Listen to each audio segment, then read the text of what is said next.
Hey guys, welcome back to Reality One, the podcast where we share practical use cases of augmented reality. If you've been following, we're on episode 12 where we're about to dive into healthcare. The future of healthcare, we're going to go into the doctor's office. But before we get straight into the episode, we're going to do a very similar thing to last episode where we have a guest. Again, today's guest is Mendel Rosner. He's a friend of mine from Crown Heights, and he's going to join us, and very similar to last week, he's going to be the audience's advocate. So any kind of questions or any time there is points that there is clarification to be made where I'll give some technical terms or run through any very high tech or things that in the augmented reality world might be simple, Mendel's going to stop me, ask some questions, and he's going to add a ton to this episode. So, Mendel, you ready? Yeah, I'm really excited. It's going to be great.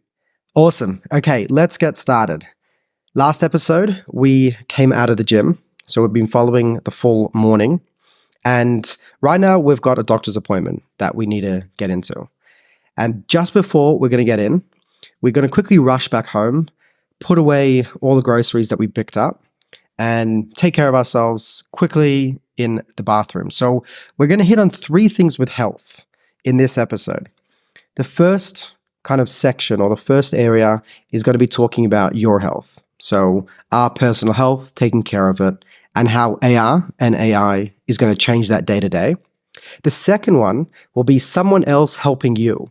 So you going to a doctor's office, having a surgery, anything like that where someone else is using these kind of technologies to help you. And the third kind of area we're going to look at is when you're helping someone else out and let's say different ways that you can use these technologies to help someone else out.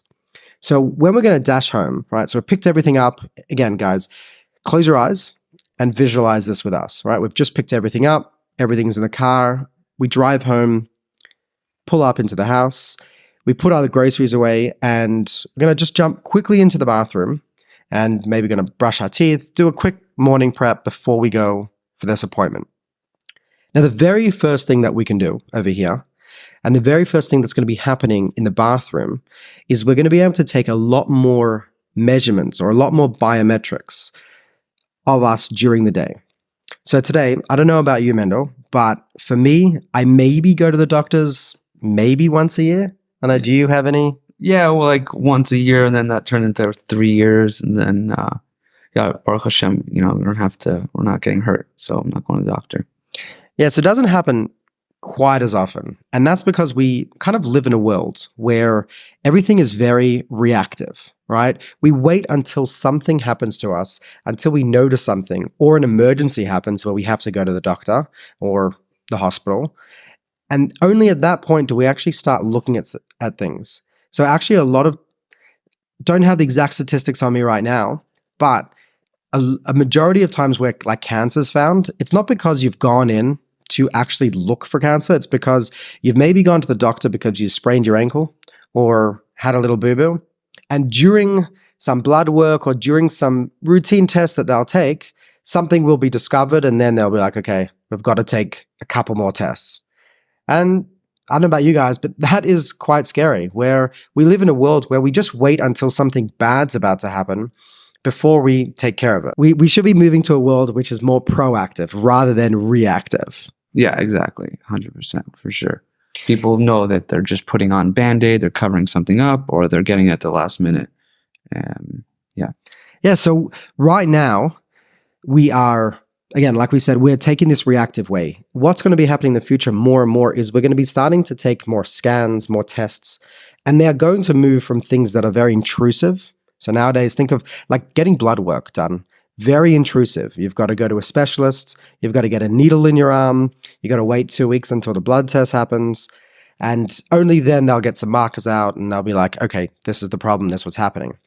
We're going to move more towards a world where something like the regular blood test is going to become very non-intrusive. Now, I don't want to reference a certain company that starts with T, but they might have had a very hard time, but just because they didn't succeed in making like the one blood work by pinprick happen now and having like 50 tests in one, doesn't mean it's not going to happen. We're going to go in that direction. So again, remember, we're in a position where we're in the bathroom. In our bathroom, we might have smart scales, we might have augmented reality in the mirror in front of us, or we might have cameras around the bathroom that is taking sensors. Now, using things like computer vision and various other sensors, we're going to pick up lots and lots of biometrics. So things like your temperature, your weight, how you move around, your pose. Computer vision will pick up different parts of your body or how you move around, and we'll be creating from that. AI or machine learning will be taking all this data and be creating trends. And from these trends, we're going to be able to actually see what we need to do and take care of us. So I want to just pause and just share a little story that happened a couple years ago. At the time, I was just starting off kind of professionally in design, and I was at a Friday night meal at my cousin's, and I was sitting next to this nurse, and we had an amazing conversation over the course of the meal. But at the end, I turned to her and I wanted to share an idea that I had seen recently, and I wanted to share with her. And what I'd seen at that point, if you've ever been to Behance or Dribble or these kind of design websites, it's all about eye candy. It's all about making things pretty, right? It's the UI part when people talk about UI, UX. It's the UI, how to make it nice, colors, things like that. And what they had done, what I'd seen. Did you tell the people that UI is like basically the interface, the way we people, idiots like me, deal with most of technology? Yeah. Okay. So let's make the distinction between UI and UX. UI stands for user interface, and that's the way that you visualize a piece, right? So there's a lot of people that come into UI and that's strictly UI. They'll maybe just make a beautiful interface where it looks nice and seems pleasing. What UX does is it comes and says, hold on a second, we can't just make something look nice. Your experience, the user experience, actually has to be simple, seamless, something that doesn't require a bunch of instruction.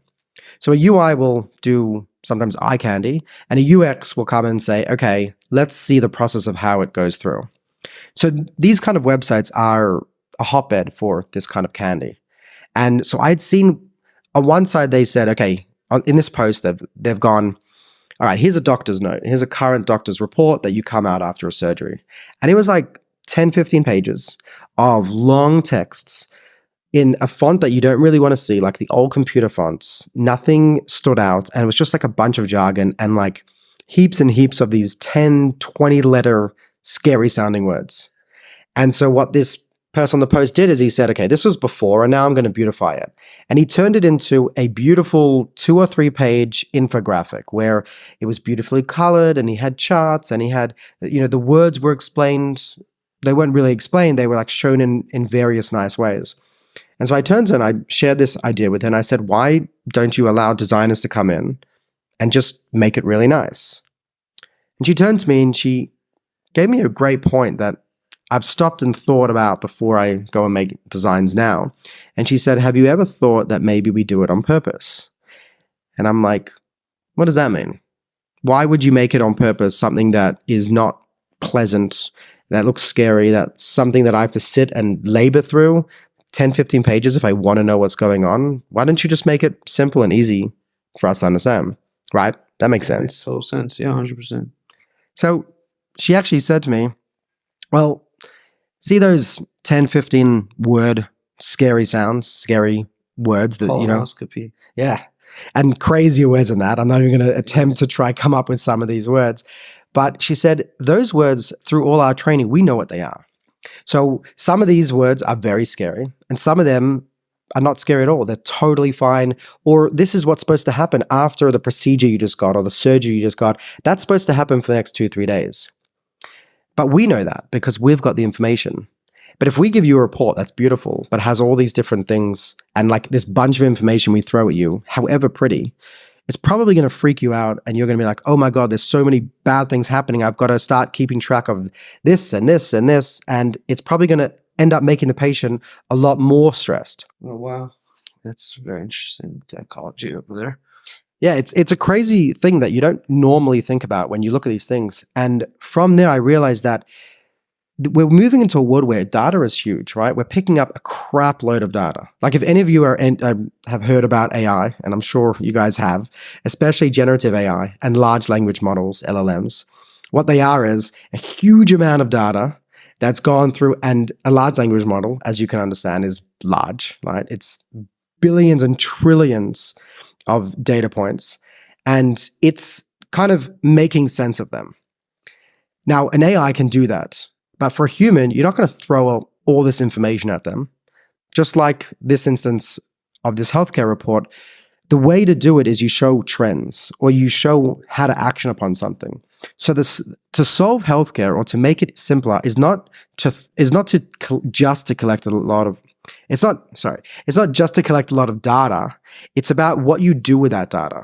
So the best way of doing it is, instead of me saying, here's a lot of data and here's a bunch of pretty charts, which how many of us are going to look at those charts and going to know what to do? None. Like none. People that are really sick, that are on, like, unfortunately, like ill, they're reading up on this stuff. Yeah, people that, like, it's become a very big part of their life. But for regular people, if you just take a lot of data and you throw it back at them as charts, most people are either going to completely ignore it or, on the other side, get completely paranoid. So the way that I believe is the right way to do it is, instead of giving colorful charts and all these pretty things, you give them only actionable things once they can do it. Based on what we've seen, you should eat such and such, or start going to sleep half an hour earlier, right? Drink less coffee for the next week. Things that I can actually do or change in my life, you can go ahead and explain it to me, or I could use my AI to then have that conversation and say, okay, I get about the coffee. Do I really have to do it for a week? Can I do it for 3 days? Or what am I supposed to see if I do it for a week? Right? So I can have that conversation on what I can action upon this and changes for my healthcare, but I shouldn't really be looking at a crazy amount of charts, because most likely that's just going to stress me out. A lot of information. So we're going to this world with tons of sensors, but the most important thing is to realize that using AR, we can visualize these in front of us, but instead of just seeing numbers, it's important that we use augmented reality and the artificial intelligence that's sifting through this crazy, immense amount of data, and that's giving us actionable insights, right? So again, we're in the bathroom, we're looking at the mirror, and we might see certain metrics, and with AR, they'll actually be seen to be overlaid on top of our body. So instead of seeing like a chart on a phone, here I could look in and see like my heartbeat sitting next to my heart. So you're saying basically, the way my imagination picks this up in like a conversative way, that let's say, we all know alcohol hurts the liver, right? So let's say I party really hard for 3 days. My AR watch, or coming from my mirror in my bathroom or anything, will basically shine my liver, and you can choose, I guess, at a certain point, whatever font you want. You can see the actual liver, or it could be like a bubble one, like cartoon, and it just says, hey, level 4, you're at 44%. Yeah. And imagine taking that a bit further. Instead of just showing me the numbers, maybe show me the damage that my liver could be having inflicted. Are you familiar with biological health versus chronological health? Because I think Enlighten us. I think that's a huge part of what you want to do. So it's a big debate. What are we as creatures? Are we chronological? That means I'm 27. Or are we biological, which, little nerd talk for a second, there's on the top of the DNA strand that we've all seen pictures of, like that twirly thing, there's these little things that stick out. They kind of look like octopus feet or something. And if they're healthy, they're supposed to be 27 by me. Mm-hmm. But if that means they're healthy, actually, if they're healthy, they'll be like 20 by me now. You know what I'm saying? They'll be like 21 by me. If they're unhealthy, unfortunately, there's no metrics. There's no like number. I can't say I'm like 18, but it's very simple in imagery. If they're healthy, they're strong and erect and they're sticking out. And if they're unhealthy, they're curling up and going in. And it's becoming, I believe, very popular. People want to know what their biological health is. So everything you're explaining is in a certain way that you'll be able to see, which is sort of the unseen right now. Precisely. And showing you, like, you might, for example, be chronologically 25, but if you can get certain organs to biologically be younger, so they're they look like, they're biologically 20 years old instead of 40 years old, and visualize them. So if you've done something, if you've done damage, if I can visualize that and actually see what's happening, kind of like what you have in like cigarettes. But I think if you see it in front of you every day and it's kind of like not your lungs, I think like, I personally don't smoke, but I see people that are just opening up packs of cigarettes that have these pictures, and they're just, still taking down boxes and boxes of them or cartons of them.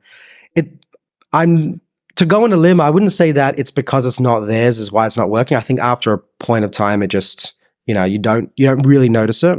But I would kind of venture, like I would take a guess over here and say that if I'm looking in the mirror in the morning and I can see the state of my lungs through like my body and see an actual simulation of what they look like right now or what my liver looks like after last night, I could see information like chronological age and biological age, but I could also visualize and see what that organ is, the state of the organ, what it's looking like currently. So I can have a lot of information. And the cool thing over here is that information is being projected on top of my body.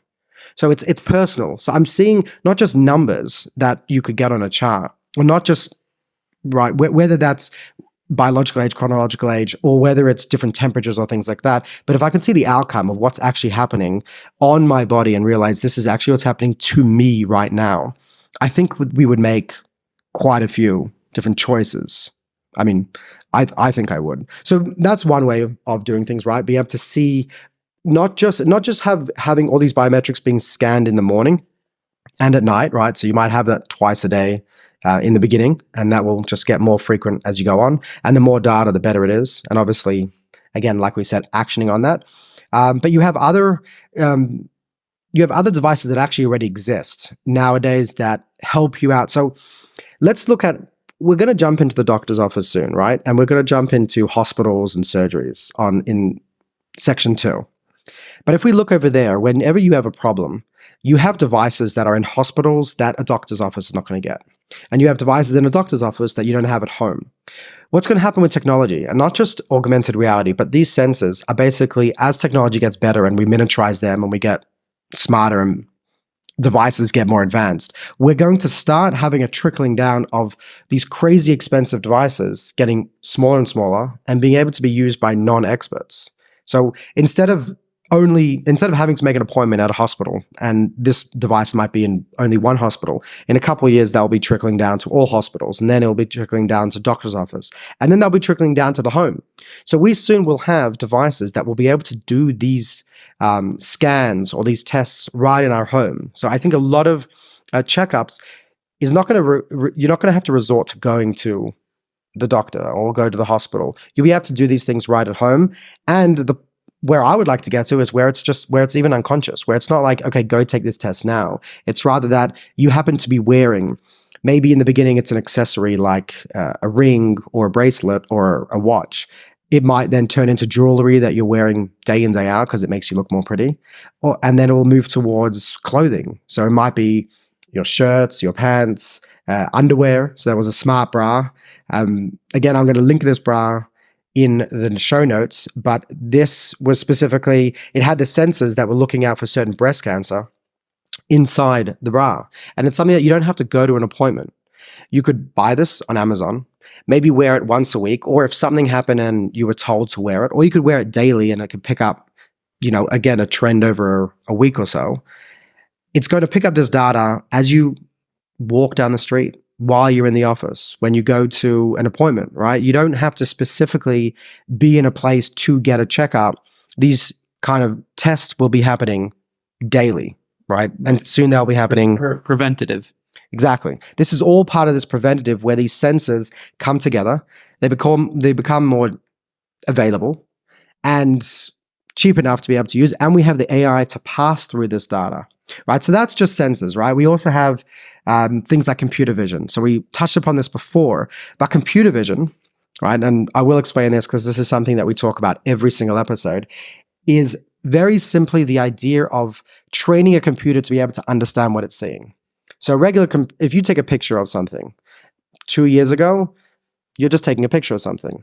Nowadays, if you have the latest iPhone, if you open up your camera right now and you look at a picture that you've taken, iOS 17, which was officially released, I believe, last week.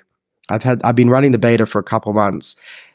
But if you look at a picture of a plant or a dog or an animal, if you swipe up on that picture, and you can do it now if you want, you can take out your phone and swipe up, it'll show you and say kind of, it's called lookup, but it'll say look up like apple tree or look up dog.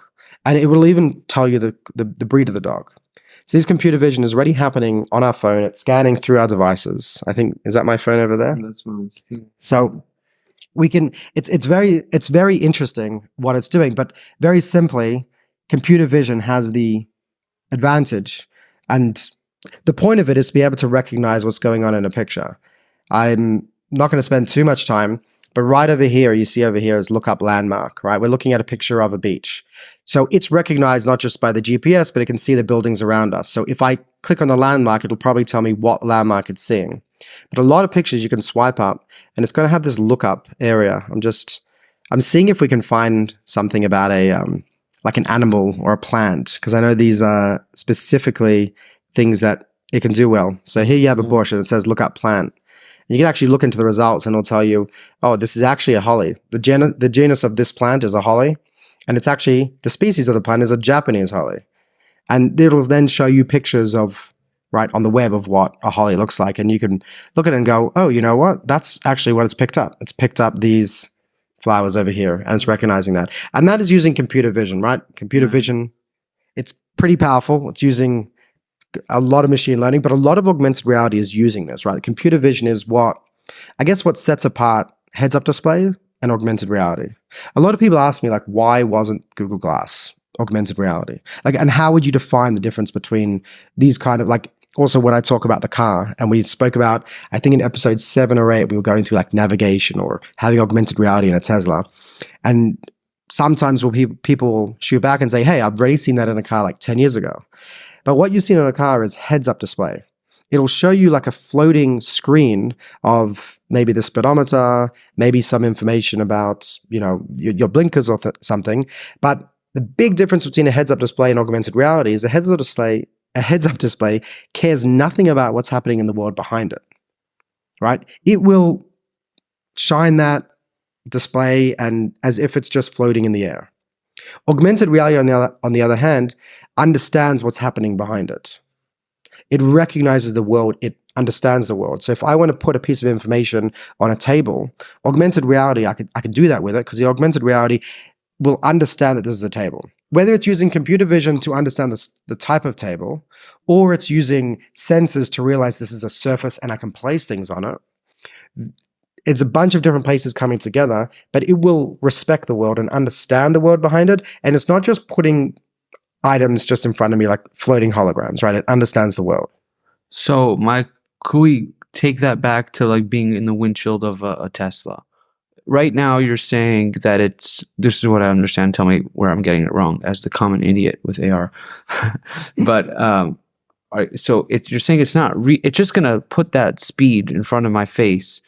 As long as my particular vision picks it up, it's there. But it's not reading kind of like an AI bot, like all the traffic coming at it. It can't tell if he's in New York or Los Angeles. It's just shining very simply, kind of projecting it out instead of it being a physical. AR, the way I understood it, is, yeah, shining that speed in front of you, but at the same time, it's the computer vision, which is like the computer's eye, is just picking up all that data, all those pixels and sounds and traffic, and it's giving it back to you a lot. Not even a lot. It's actually in a certain way like nowhere close to the amount of information. It's more information it's giving back to you.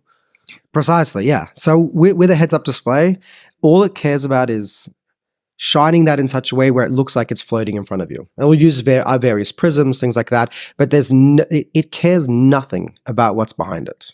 It's just shining that as let's say a dumb machine. Augmented reality, on the other hand, using computer vision, is taking an immense amount of data and passing it together. So one very simple example, heads-up display will show, like, for example, your speedometer, right? And it'll shine that, and doesn't matter what's happening behind that. And there are even in the last couple of years, companies have come up and say, oh, we're putting augmented reality into our cars. And really what they're doing is just like a glorified heads-up display. They're not doing, they're shining it up and being as if, okay, this is what we're showing you. A augmented reality version of a speedometer. I don't know if they have it in most of the highways, but I definitely realized it when I came into Sydney and I was like merging onto the highway. The speed signs, a lot of them are on signs right on the side of the road. But on this highway, it was painted on the actual lane, right? So it's painted on the road, the speed side, as you come into the highway to remind you what the speed is that you have to move into at this point of time. So augmented reality, if I wanted to show my speedometer, and I made a concept video of exactly this speed size, this concept of a speedometer, augmented reality would show me that speedometer to make it look like it's actually on the road in front of me. So I could even see, if let's say it's a 4-lane highway, and I'll give you let's say for an example that 2 lanes were at different speed, right? Augmented reality would show me that on each individual lane. It'll also show me my speed versus other people's speed, but it would look like it's painted on the road because it's using its understanding to go, okay, this is the road in front of me. That's the surface. Oh, these are the individual lanes. This is showing me information. The example that I actually give a lot is follow the other big road. And we're not going to go into it we're not going to go into a lot because we're not talking about navigation. And if you want to look at follow the other big road, check out episode, I believe it's 7 or 8. It's called Follow the Other Big Road. We have a whole episode dedicated to navigation over there. But over there, we talk about this concept of follow the other big road in navigation that will be seamless and pretty much like subconscious. It's a navigation that will be the navigation of all navigations. It gets rid of what you have currently. So a heads-up display of navigation would just show me the same things that I see on my dashboard or on the app on my phone that's in front of me, but it'll kind of have it in front of my eyes, holographically looks like it's just floating in front of me, which is a step better than what we have now because you can keep your eyes on the road, and that's very, very important for safety. But it knows nothing about the road behind it. Whereas augmented reality navigation, because it understands the lanes, what it can do is paint the lanes green, digitally paint them green, personally digitally paint them green, right? Or blue. For you, exactly. So a bus lane is painted for everyone, right? Red. A bike lane is painted for everyone green. Augmented reality navigation in your car, it would look like that your lanes that you have to be on are all painted blue. And the only way it can do that to make it look like the actual road is painted is to know that this is a road, to know that this is a surface, to know that there are 4 or 5 different lanes, right? Because if I'm on a 1-lane highway and the traffic that's going the oncoming direction is coming the other way, I obviously don't want to paint that blue because I don't want you to go there. So augmented reality using computer vision and a bunch of different sensors will have to understand what the different lanes are. Or if I'm merging off a highway, right? When I have 4 lanes and I've got another 5 kilometers to go, all 4 lanes should be painted blue. But when I'm coming within a kilometer or 500 meters, then the edge lanes should start fading out to show me that I need to start merging over. But that's only possible with computer vision. It's only possible when my system understands that I'm driving in a car, this is the road, this is the surface, and paint it in such a way that it looks natural. It looks like it's painted there. I don't believe in all this crazy holographic and make it look all futuristic. How much do these cameras cost today?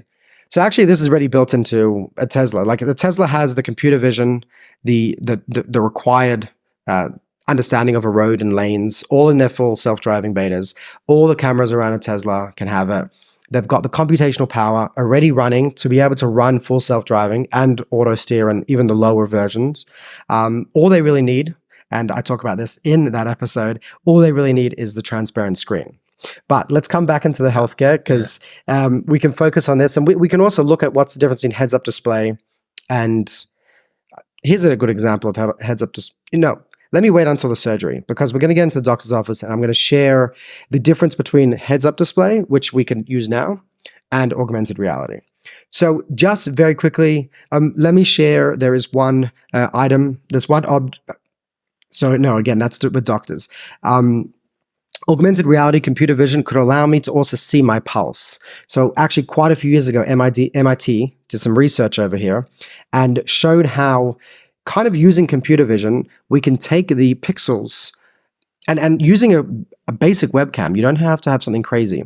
If you video yourself, right, there's actually you have blood rushing through your head, right? But most of us do not see that pulse. But with computer vision and with a very interesting algorithm, what they do is I'll break the algorithm down into like basic layman term. They look at every individual pixel and they look at the very, very subtle change, and then they magnify that, or they wondering a better term than magnify, but they're basically, it's more that they'll take, so for example, the shade will be a very, very light shade of pink, let's say. And what they'll do is they'll magnify, they'll 10x that. So it'll look much redder, right? They'll make it, it's probably the opposite of saturated. I wish I had the term in front of me, but anyways, the point is that when you do this, not just on one pixel, but all the pixels of the face, you will very clearly see where the blood is actually in your face, and you'll be able to see the pulse moving through, because anything with that slight variation, right? So on a normal level, it's so slight that the human eye doesn't pick up on it. But that pixel will make a very, very, very subtle shift in that pink hue, which is imperceptible. But if I not enlarge that or magnify that, not to make it bigger, but if I take that pixel and I wish I had the term, but if I took that pink and x'd it by 100, then that pink is no longer a very, very light shade of pink. It's a much darker red. And if I did that with all the pixels, some pixels will become a lot redder than others. Because, so let's use numbers, right? So if my pixel over here is 0.1, if I x that by 10, right, that pixel is now 1, right? If my pixel is 0.2 and I x that by 10, it's now 2, right? So it's double as strong. 0.1 and 0.2 is pretty much imperceptible. 1 to 2 is very easy to be able to see. So they do the same thing with like the pixel value, right? They'll make it to such a point where if I, again, man, the term, we're not gonna go on this for the term so much, but if I take this very, very subtle shade of pink and I extrapolate it or it 100 times, then over the whole face, you'll be able to see that change very, very easily, right? And through that, I can see your pulse through your, and they actually showed this against a real pulse, and it was like nearly accurate, like very, very close to a specific thing. And this is like a webcam. Just doesn't even, it's technically saying your bathroom mirror can just let you know where your pulse is holding. Precisely. And like, okay, drink a little more coffee today. Yeah, it could use things like that. So in this one over here, I probably wouldn't even say it's even computer vision, but it's a very basic algorithm that you're applying to pixels. But in a way, you could then add this algorithm to crazy computer vision and say, I'm not just going to give you your pulse, I can see other things in your face. So there's things that I can pick up that normally you can't pick up. And yes, it might say, listen, you've had too much coffee today. Let's pause that, just by seeing your face and seeing something that you and I cannot see regularly. And so these things will be picked up constantly. And it's not just, again, we're not just talking about just temperature or just pulse. Think about hundreds of different scans, and not even scans, hundreds of different metric points, biometric data will be taken just by standing in front of the bathroom mirror and brushing your teeth, right? And your whole morning routine, 5-10 minutes, the amount of data points that we'll be picking up and then be able to action upon that will be immense. I thought you were going to go in a direction that you're brushing your teeth with an AI, AR toothbrush, not only for aesthetic reasons and cleanliness reasons, but also the biometric reading. That's like taking, because once you get into your mouth, you're inside your body, and that's a very sensitive area. And they already use all sorts of instruments at the doctor to measure stuff. Yeah, 100%. You will have sensors inside your toothbrush. You'll be able to use just like an IMU in your toothbrush to figure out your brushing pattern and be able to tell you how to brush better. We could have a camera in your toothbrush that's, as it's brushing your teeth, it's capturing thousands of images of the inside of your mouth and using that information on the inside of your mouth to be able to see what's going on. What we're saying is this is not limited to just an Apple Watch, for example. We're going to be coming to a point where we're going to have a massive amount of information. And it's very important for me to make a caveat that I think privacy is very, very important. I don't want to be taking all of this. And I think any company that's able to prove that they are taking privacy very, they take it, they're very responsible with it, will be the ones that will be able to advance further with this, because this is a lot of crazy private information that's going on, and a lot of it. So we're going to have lots of, suffice to say, we're going to have lots of different, mechanics, right? Whether it's computers on the outside, whether it's cameras on the outside of your bathroom, that's just monitoring everything. And obviously you have other privacy reasons for wanting your images not to be shown in a bathroom. But you'll have cameras out there, you'll have cameras in your instruments, you'll have other sensors in your instruments, you'll have a lot of people there's a lot of ways of also taking crazy amount of data from devices that don't have cameras. This is a device I saw a few years ago, and I've tried to research it, so I don't have it right now, but there was a company that was basically saying, if you have an Airbnb, your clients might not want to have a camera. Or even if you're a family, you might not want to have cameras in your house. But they came up with a system that was using just sound, right? Just pretty much computer vision, but computer like hearing kind of thing. And using sound to understand a lot of things that a camera would be able to pick up. So broken glass, be able to hear how many people are in a room, where people are. They've even done tests with like Wi-Fi. They just from the Wi-Fi routers and the information that are bouncing from it, they're able to record where people are in a room. What I'm saying is there's lots of instruments and lots of sensors beyond just the camera. Okay, so we have seeing your pulse. In the same research paper, they were also looking at pulses of newborn babies or very young babies, which have very, very subtle breathing. And so just from a camera, you won't be able to see it. And instead of having to strap a pulse sensor, what's the term? Well, what would you? They have them. They're quite popular. I don't know what they're called. Yeah, but instead of having to strap something on your baby's wrist or something where you can actually pick up a pulse, this camera, the same camera, and again, I'll stress, it was a webcam, right? We're not talking about high quality 4K, 8K cameras over there, just a basic webcam. By amplifying, there's the term. I think we'll use the term amplifying the very, very minute breathing. We were able to actually see the rise and fall because we were taking a subtle breathing. The computer is then amplifying that by 100. And now I can very easily see the babies rise and fall using that algorithm. And again, they test this against a pulsometer, against a device that's actually taking pulses, and they were very, very close to accurate. Okay, yeah, so using these things, your sessions, your computer vision will pick up just the smallest anomalies that are happening in your morning mirror session and your daily, brushing your teeth as you go around. And all this will go into a health profile. Now, again, it's very important to stress privacy is important. And anytime you want to share it with your doctor, you have full control over that. And this is the best time to go into number 2, where we're talking about the doctor's office. So we've got our appointment, we've finished brushing, we've done all the things at home that we ourselves can take tests and run these things ourselves, and we drive over to the doctor's office.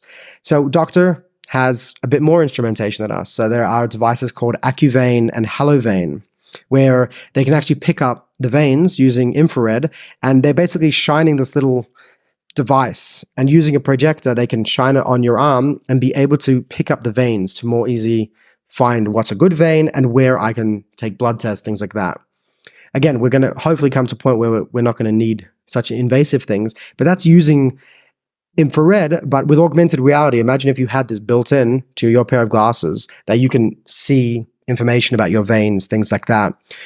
When you come into the doctor's appointment, you've shared with him all your history. So you might have been worried about something. And like we said before, we're picking up trends, right?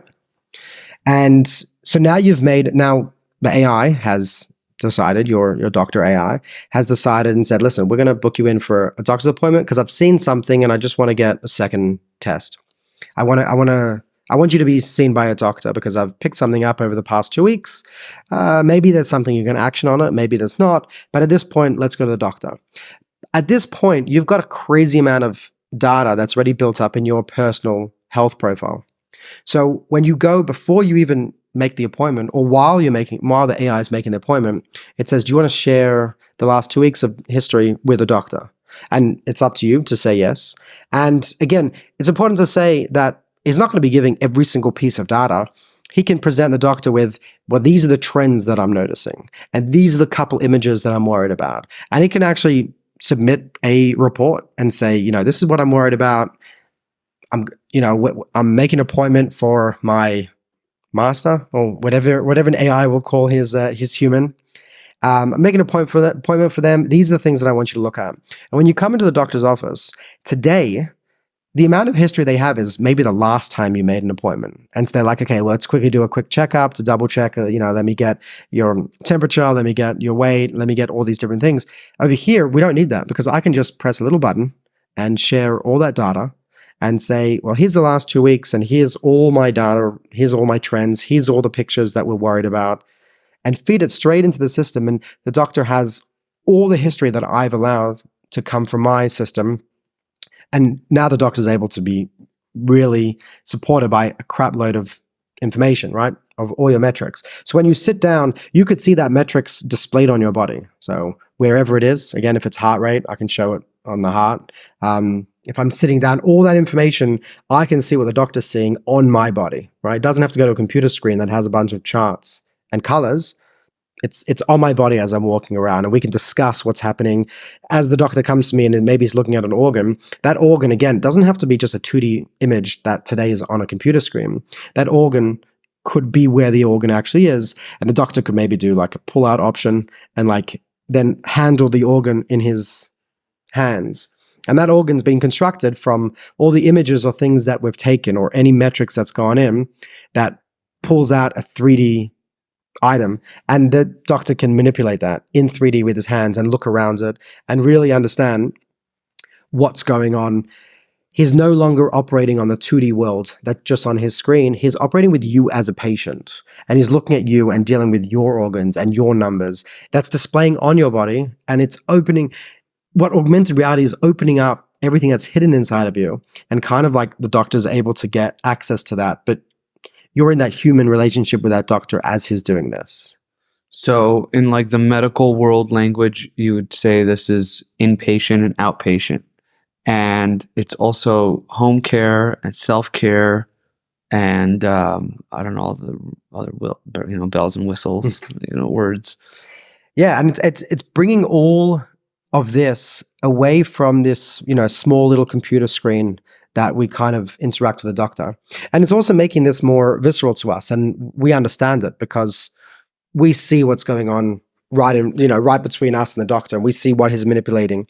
So let's jump into a quick surgery using augmented reality.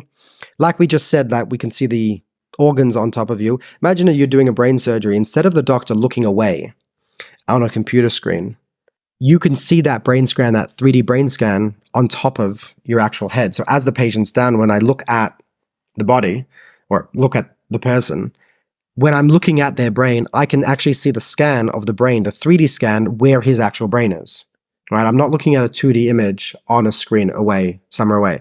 And this is where I'm going to bring up the difference between augmented reality and a heads-up display. There are companies that try to tout themselves as augmented reality, and they try bring this idea of, oh, look, I can have many, many screens, right? They have like holographic screens. So their kind of version is, let me make a holographic screen that instead of me having screens to the side of the patient, I can bring those holographic screens in front of me and work with them. Now, technically, holographic screens and moving them around in the world would be augmented reality, right? Because it's in 3D space. It's a spatial computing idea. But if you're just using something to gaze at a 2D screen in front of you, let's say, I'm not going to say it's not augmented reality, but I feel that that's really augmented reality. It's not really spatial computing. Right. It's still on the 2D.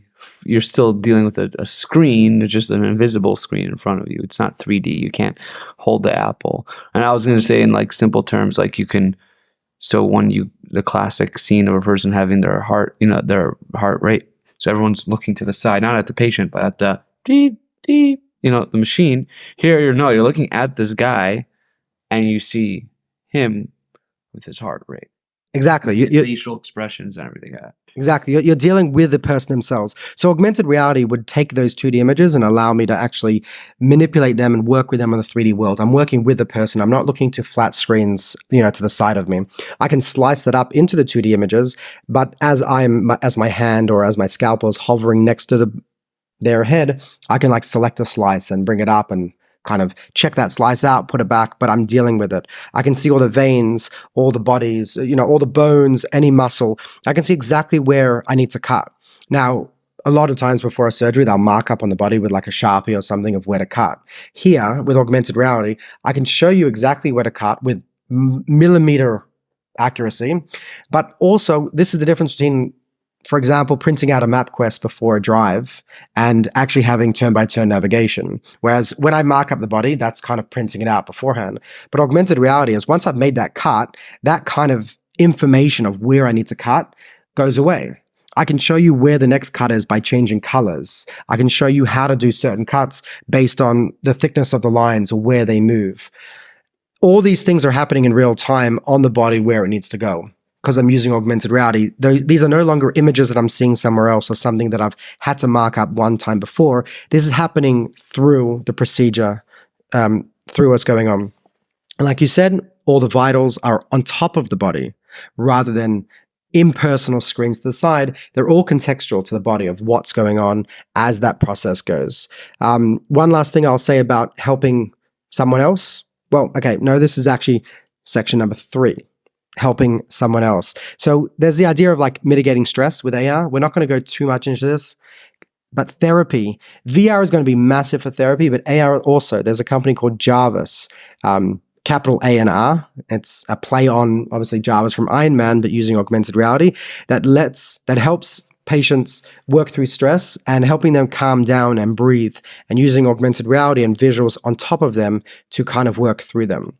And here's actually something I wanted to share. It's a video that I saw a couple weeks ago, I believe. It's a concept by Philips. And they're using augmented reality to perform CPR on a person. And I love this video because this is an actual concept video that I've been wanting to do for years. And this is not just CPR. This is also if someone's choking, if someone's throat is closing up. A lot of time what happens nowadays is certain people get training and they're the ones that help out.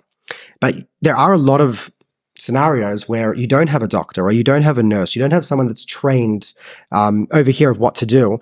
And to be able to help someone in these situations is very scary. A lot of people don't even step forward because they don't even know what to do. They're helpless.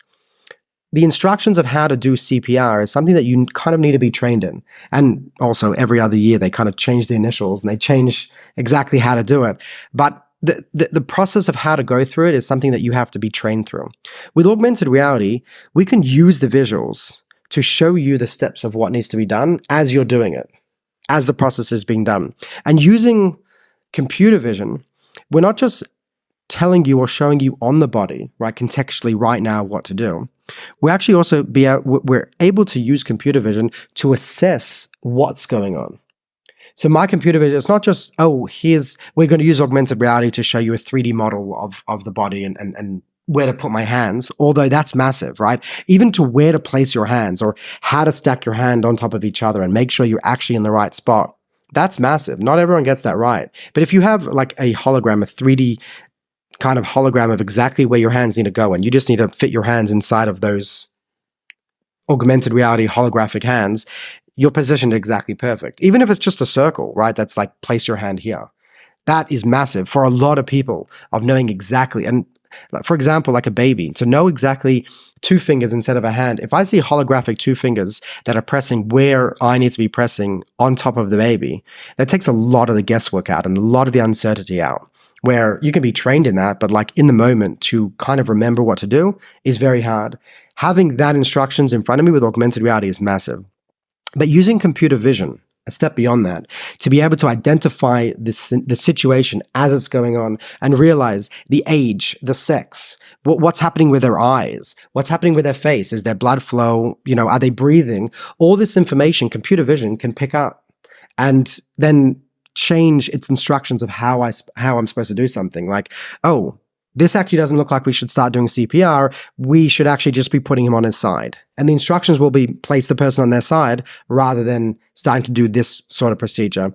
It's computer vision is kind of, it's basically like having a trained doctor or a trained medic right next to you, giving you the instructions of what to do, but in a way where it's very simple. Anyone can understand of how to do it, right? The instructions can be verbal, the instructions can be in little boxes, or they can show you exactly what to do with the person. So again, CPR, where to place your hands, be able to see holographic hands placed exactly where they need to be, and going through the beat. So whether the UI, the visuals, is a circle that just expands and contracts according to the beat and shows you this is the beat to keep, or happy birthday starts playing and lets you know the beat, or you see a visuals of the beat going up and down of exactly how to keep in contact, or those holographic hands moving up and down, showing you the motion and keeping with the motion.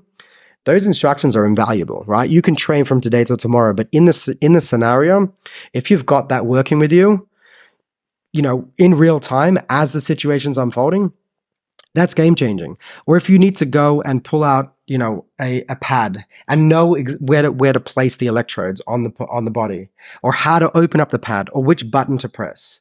All these things today would be instructions on a little sheet of paper that you have to take your time out to kind of open up and understand and read. Right, the famous choke sign in the restaurants that no one reads. Yeah, some people do read. all these instructions that are being shown to you, they try to make them as simple as possible. When it comes down to it, if you haven't looked through it or worked through it, you don't really know what to happen. And especially in emergencies where it's very, very scary. So this video, I'm going to put the link down to it. It's a concept by Phillips. Very, very cool concept video of augmented reality helping you doing CPR, showing you how to work with the body, where to place different things on the body, how to use the equipment in spatial computing, right, in the world in 3D, that will be a game changer. Same thing with choking, of exactly if you're going to perform the Heimlich, where you put your hands, of how to do something. And again, that computer vision, that computer vision and the AI behind the computer vision is going to be a medic, right? It's going to be a top-rated medic, and it will be able to understand it'll be able to assess the situation and guide you exactly what to do. Again, with throat closing up, I was in a position where I was dealing with someone where the throat was closing up, and meanwhile, while I was doing this, I can say this afterwards because I had to appear calm on the outside, but on the inside, I was freaking out because I'd never had to deal with this before in a foreign country, not knowing the language. No one knew the number for the ambulance, which is crazy in hindsight, and not even in hindsight. During the moment, I asked one of the workers over there to get me the number for the ambulance because there was no signs. And she looked confused. 5 minutes later, she came back to me and she showed me her phone. And she was smiling, all happy, like she's helping me out. I took the phone from her, expecting to get a phone number. And it's a Facebook page for a group of ambulance volunteers in the city. This, and this is 5 minutes later, and there's someone choking right there. And during the process, I'm literally Googling, what do I do in this situation? I have no idea what to do. If I had augmented reality and computer vision and an AI and all these systems coming together that could understand what's happening to the person and tell me, do we need to throw up? Where do I place things? Where's the number? Should she be lying down? Should she be sitting in a chair? Should be standing up?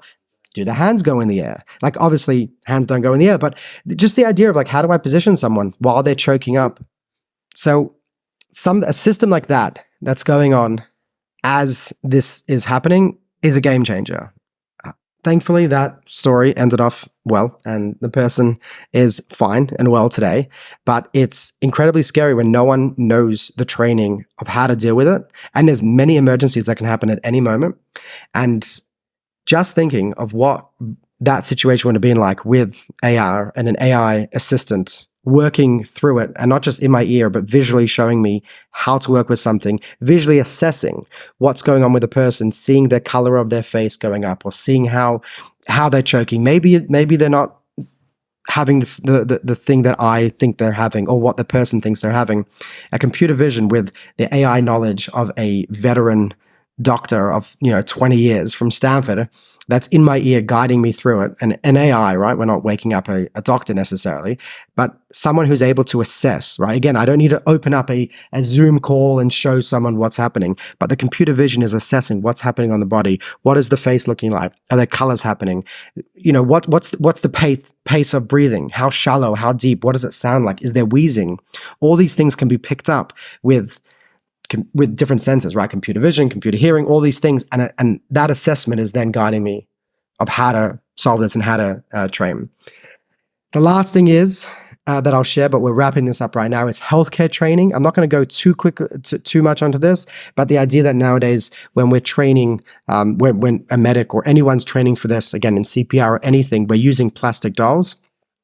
Augmented reality and different technologies with haptics will be able to make that body feel more lifelike, right? It'll actually feel like maybe human skin instead of plastic. And then I know cadavers are very, very important, but augmented reality, this might sound a bit queasy to some people, but imagine if we use augmented reality to make it look like the person's alive, the cadaver is alive, right? That the human body is still alive and acting out the scenario, so we can make it more lifelike. That might sound a bit funny to people, but when you're training, you want to make it as lifelike and realistic as possible. So a cadaver, you've got the added benefit, that's a human body, right? And you've got all the feelings of skin and organs and things like that happening.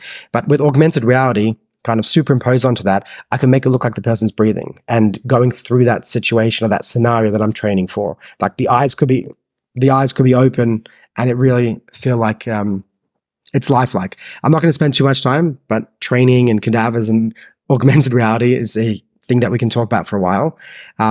Is there anything else that you want to add, Mendel, before we sign off? Or any questions, anything you want me to... Yeah, sure. I want to hear your imaginations and opinions on how this is going to help mental and emotional therapeutics in the future. Wow, that is it's a big one. That is definitely a big one, and I want to finish before the hour mark. We went into that very, very quickly. Like, for example, when we spoke about Jarvis, mitigating stress through AR, just being able to help calm down, being able to breathe. VR will be amazing for putting someone in a scenario and be able to take them through. For example, if you have a phobia, right? The right way to deal with it is not put the phobia away and never deal with it. It's to introduce someone slowly into that, right? So if you have arachnophobia... I actually have, no, it's not AR, but with VR, I'm scared of heights. I literally get the sweats in my hands, like really badly. I'm way into my 20s. It just happens. That's the way I am. But I went to the top of which tower was it? It was a tower. Empire State. Yeah, and with some of the headsets, you actually hear the city below you. And speaking like evolution to the human character, I was up there. Like 90% of me was up there, and I looked over, and I walked over, and it was tremendous. I have no words basically to say.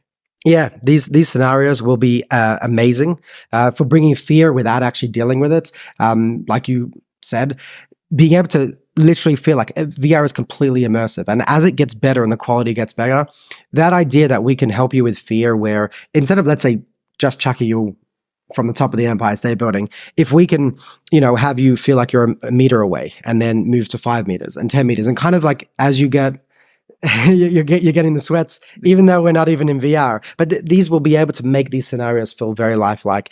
There's also things of AR that will help us be able to identify emotions. So as we look at different people, right now we use, like, let's say, little place cards, little placards that show an emotion. Let's say someone is having difficulty understanding emotion on someone else. Right now we train them we open up a happy face and we teach them, look, the smile is turning up and this means they're happy and this is what this emotion feels like. Augmented reality will take that to the next level of being able to create more lifelike and be able to make a lot more simulations and be able to make games out of it and work with it. There is so much we can talk about how it's going to help with therapy. I do want to keep this under an hour. We went into a few different things. We will revisit this because there's so much to speak about. Health is massive, and I know I'm going to get a lot of feedback from people out there that either are nurses, work in healthcare, work with psychologists. I want to hear all your feedback of what you think about this. Have you seen products that I haven't addressed? Any ideas that I haven't addressed? In conclusion, we've gone through quickly your own health, help, and someone helping you out, like a doctor or surgery, and helping someone else out. So whether it's an actual emergency going on in front of you, or it's training to help with that emergency before it happens, AR is going to completely change the game. AI being the brains behind this is going to be incredibly amazing. It's going to be a crazy future where for good and for bad. We're going to talk about all of them, but right now I'm going to say I'll see you guys in the future.